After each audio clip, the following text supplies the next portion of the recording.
ഇബ്നുൽ ഖയ്യിം അൽ ജൗസി റഹിമഹുല്ലാഹ് അദ്ദേഹത്തിന്റെ സാദുൽ മആദ് ഫീ ഹദീ ഖൈറുൽ ഇബാദ് എന്ന ഗ്രന്ഥത്തിൽ അദ്ദേഹം രേഖപ്പെടുത്തുന്നു, വറഖസ ജമാഅത്തുൻ മിനസ് സലഫി ഫീ കിതാബത്തി ബഅദിൽ ഖുർആനി വശുർബിഹി വജഅലി ദാലിക മിനശ് ശിഫാഇ അല്ലദീ ജഅലല്ലാഹു ഫീ. സലഫുകളിൽപ്പെട്ട വലിയ ഒരു സംഘം ആളുകൾ പരിശുദ്ധ ഖുർആൻ എഴുതിക്കൊണ്ടോ അതല്ലെങ്കിൽ പരിശുദ്ധ ഖുർആനിലെ ചില വചനങ്ങൾ വെള്ളത്തിൽ എഴുതിക്കൊണ്ട് വശുർബിഹി അത് കുടിക്കുക, അതല്ലെങ്കിൽ അതിലേക്ക് ഊതിയിട്ട് കുടിക്കുക, വജഅലി ദാലിക മിനശ് ശിഫാഇ അല്ലദീ ജഅലല്ലാഹു ഫീ, അത് അല്ലാഹു സുബ്ഹാനഹു വ തആല ഏർപ്പാടാക്കിയ ശിഫയിൽ അവർ ഉൾപ്പെടുത്തിയതായി കാണാൻ സാധിക്കും.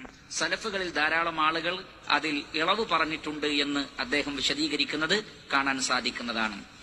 അതേപോലെ തന്നെ സൗദി അറേബ്യയിലെ മുൻ grand മുഫ്തിയായിരുന്ന സമാഹത്തു Sheikh Muhammad bin Ibrahim aloo Sheikh റഹിമഹുല്ലാഹ്, അദ്ദേഹത്തോട് ഇതുമായി ബന്ധപ്പെട്ട് ചോദിക്കപ്പെട്ടപ്പോൾ അദ്ദേഹം പറഞ്ഞത് എന്തിനെ കുറിച്ചാണ് ചോദിച്ചത്? അനിൻ നഫസ് ഫിൽ മാഇ സുമ്മ യസ്ഖാഹുൽ മരീദ് ഇസ്തിശ്ഫാ